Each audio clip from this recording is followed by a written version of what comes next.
سب سے اولا اعلی ہمارا نبی،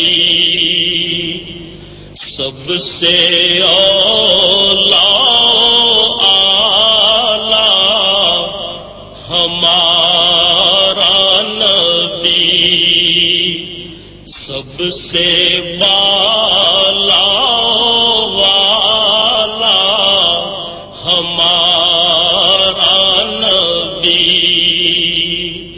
اپنے مولا کا پیارا ہمارا نبی۔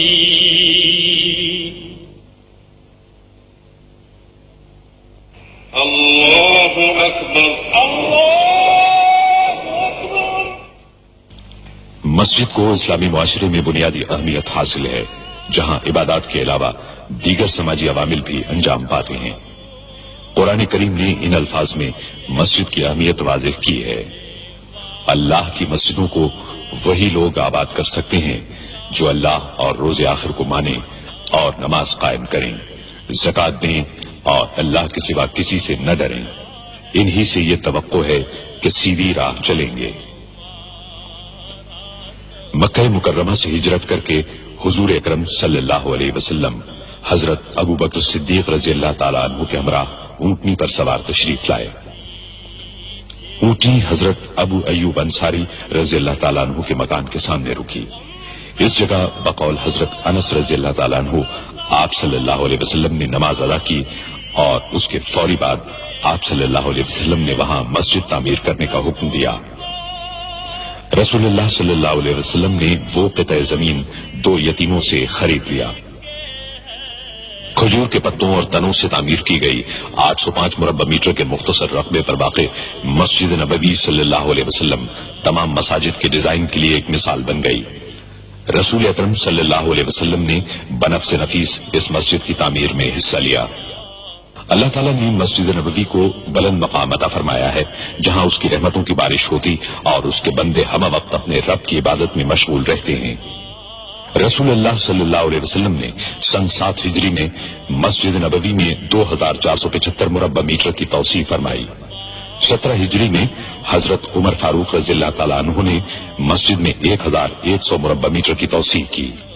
حضرت عثمان غنی رضی اللہ تعالیٰ عنہ نے 29 اور 30 ہجری کے دوران نہ صرف یہ کہ 496 مربع میٹر کی توسیع کی، بلکہ ساری عمارت میں منقش پتھر لگوائے اور ستونوں کو سیسے سے مضبوط کیا۔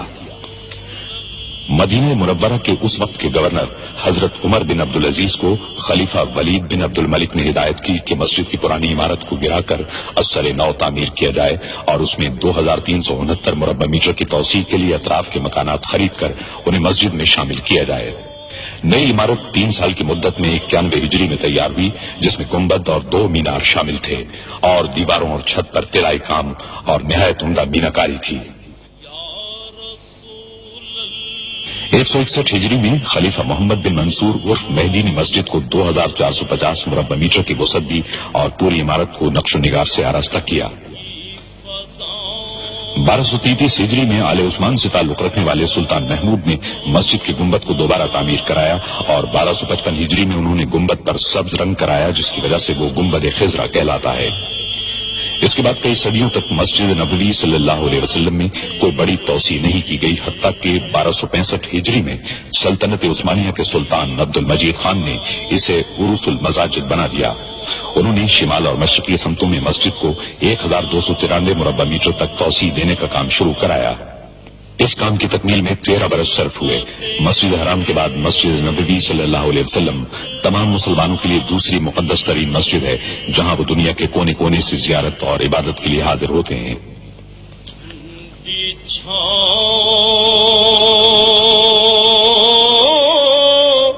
سلطان عبد المجید کے بعد مسجد میں کسی قسم کی توسیع یا تبدیلی نہیں کی جا سکی، اگرچہ یہاں آنے والوں کی تعداد میں مسلسل اضافہ ہوتا رہا۔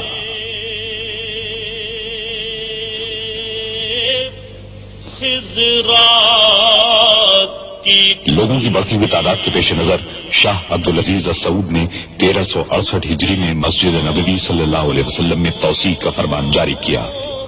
1370 ہجری میں ان کے صاحبزادے اور جانشین شاہ سعود بن عبدالعزیز نے توسیع کے کام کا سنگ بنیاد رکھا۔ یہ مسجد نبوی صلی اللہ علیہ وسلم میں پہلی سعودی توسیع تھی۔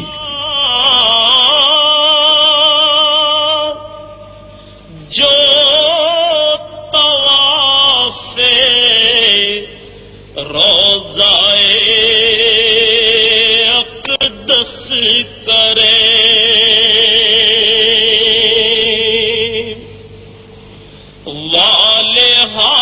محدود آلات اور مشینری کی قلت کی وجہ سے زیادہ تر کام ہاتھ سے ہی کرنا پڑا۔ مسجد نبوی صلی اللہ علیہ وسلم میں توسیع کی ضرورت اتنی شدید تھی کہ یہ منصوبہ 5 برس میں ہی پائے تکمیل کو پہنچ گیا۔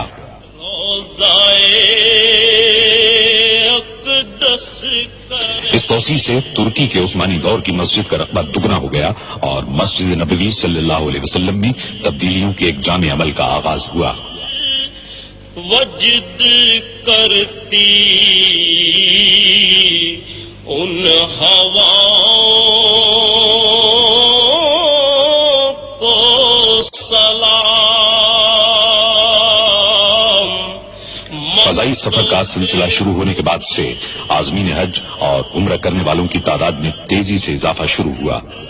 1375 ہجری میں عازمین حج کی تعداد 1 لاکھ تھی، جو 1390 ہجری میں 10 لاکھ ہوئی اور اس کے بعد کے عشرے میں 20 لاکھ تک جا پہنچی۔ بعض ماہرین کی پیشگوئی ہے کہ آئندہ عشرے میں عازمین حج کی تعداد 50 لاکھ ہو جائے گی۔ 1393 ہجری میں شاہ فیصل نے عازمین حج کی بڑھتی ہوئی تعداد کے پیش نظر شیڈ تعمیر کرانے کا حکم دیا، تاہم اس کا مستقل حل تلاش کیا جانا ابھی باقی تھا۔ جو مدینے کے گلی کوچوں میں 1402 ہجری میں خادم حرمین الشریفین شاہ فہد بن عبدالعزیز نے مسجد نبوی صلی اللہ علیہ وسلم میں ایک مرتبہ پھر توسیع کرنے کا فرمان جاری کیا۔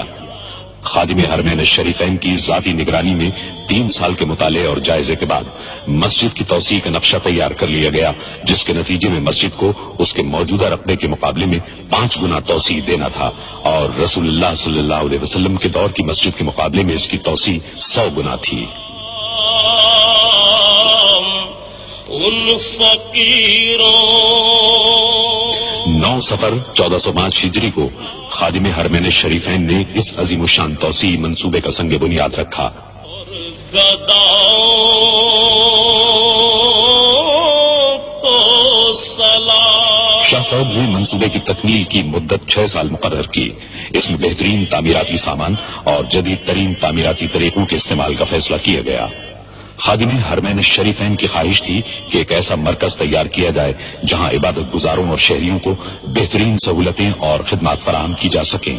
چنانچہ ایک ماسٹر پلان تیار کیا گیا جس میں رسول اللہ صلی اللہ علیہ وسلم کے دور کے پورے مدینہ منورہ کو مسجد میں شامل کر لیا گیا۔ صبح اور شام کو سلام۔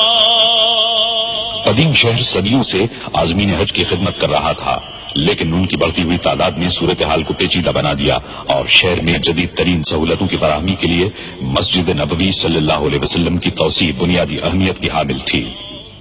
منصوبے کا پہلا کام قدیم عمارتوں کو منہدم کرنا تھا۔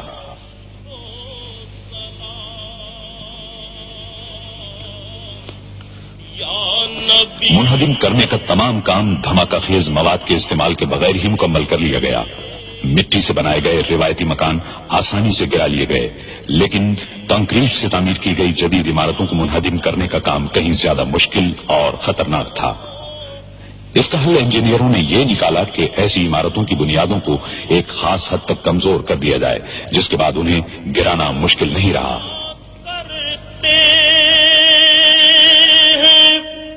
روز و شب تیرے دربار میں جو پڑھا کرتے روز عمارتوں کو گرانے اور ملبے کو صاف